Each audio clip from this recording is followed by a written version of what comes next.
The thyroid gland is an organ in the body located in the central region of the lower neck. It sits right between the collarbone and the Adam's apple in the shape of a bow tie. The job of the thyroid gland, like other endocrine glands, is to make a hormone that can be secreted into the bloodstream and circulate throughout the body. The thyroid gland produces thyroid hormone, which is used to regulate metabolism. Thyroid hormone levels are closely regulated by the body. However, sometimes thyroid hormone can be over or underproduced in the thyroid gland. A simple blood test can be used to test thyroid hormone levels. When the thyroid is found to be producing too much hormone, it creates a condition known as hyperthyroidism. And when the thyroid gland is found to be producing too little hormone, the patient has a condition known as hypothyroidism. Fortunately, both of these conditions are easily treatable. To regulate thyroid hormone levels, a patient can take a pill containing the synthetic form of thyroid hormone. This pill acts as a complete replacement for thyroid hormone and helps maintain normal thyroid hormone levels in the blood. When a patient undergoes the surgical removal of the thyroid gland, also known as a thyroidectomy, they will take the synthetic thyroid hormone for the rest of their life to maintain normal thyroid levels. These patients can expect to enjoy a normal and healthy life by simply taking this thyroid hormone pill once a day. Thyroid hormone levels are regulated by another hormone called thyroid-stimulating hormone, or TSH. TSH is produced in the brain and regulates the production of thyroid hormone with a feedback mechanism. Here's how it works. The brain detects the amount of thyroid hormone in the bloodstream. If there is not enough thyroid hormone in the blood, the brain secretes TSH. The TSH then stimulates the thyroid gland to secrete thyroid hormone into the blood. When the brain detects the reverse, and there is too much thyroid hormone in the blood, it stops producing TSH. The thyroid gland is divided into two lobes that are connected by a small band of thyroid tissue known as the isthmus. The lobes are situated on either side of the windpipe or trachea. Directly above the trachea is the larynx, also known as the voice box. Behind the trachea is the swallowing tube, known as the esophagus.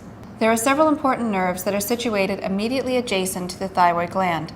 These nerves are the equivalent of electrical wires in the body, bringing electric neural activity to the muscles of the larynx.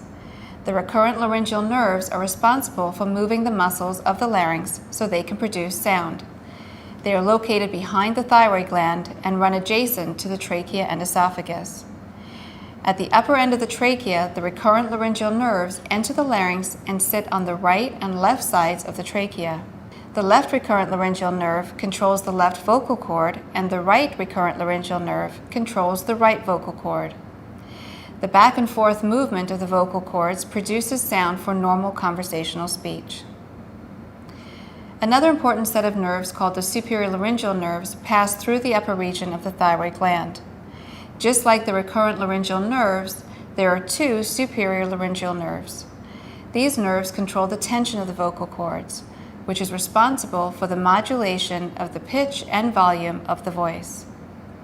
The superior laryngeal nerves are essential for raising the voice, for yelling and singing.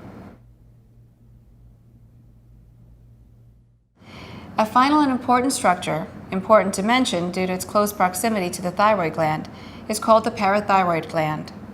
There are usually 4 parathyroid glands that reside on the back side of the thyroid gland, with one on each side of the upper and lower ends of the thyroid lobes. The parathyroids are also endocrine glands, so they too produce and secrete hormones.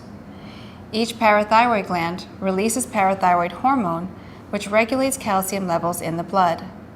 They control the amount of calcium absorbed from the diet, as well as the amount of calcium excreted from the kidneys into the urine. The parathyroid glands additionally help to regulate the amount of calcium in the bones.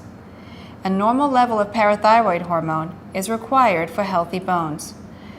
While the name parathyroid reflects its location next to the thyroid gland, its hormones operate completely separately from thyroid hormone. During thyroid surgery, the parathyroid glands, which are each about the size of a grain of rice, must be carefully separated from the thyroid gland without compromising the parathyroid blood supply. This is crucial because it will preserve normal levels of parathyroid hormone in the bloodstream. Fortunately, there are normally 4 parathyroid glands, and a person can usually regulate calcium levels with the amount of parathyroid hormone produced by a single gland.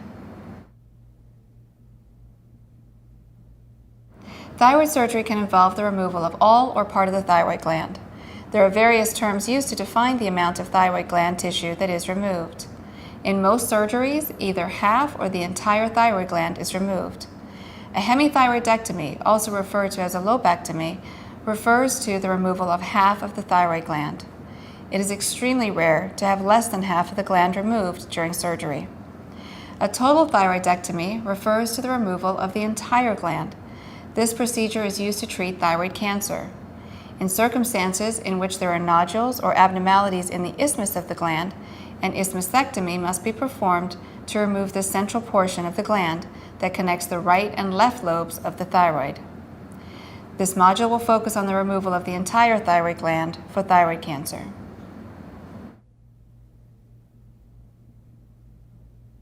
There are many different reasons for the removal of all or part of the thyroid gland. This includes both benign and malignant conditions. Some benign conditions, such as Graves' disease, which is the overactivity of the thyroid gland, or a goiter, which is the enlargement of the thyroid, can cause local symptoms such as breathing difficulty due to compression of the airway or swallowing problems related to the compression of the esophagus. They may also cause distortion of the contour of the lower neck, creating cosmetic issues, which may lead a patient to elect to remove the thyroid gland for cosmetic reasons. To understand the details of the particular type of thyroid operation that is being planned in your particular situation, please view the specific module related to either a hemithyroidectomy or a total thyroidectomy.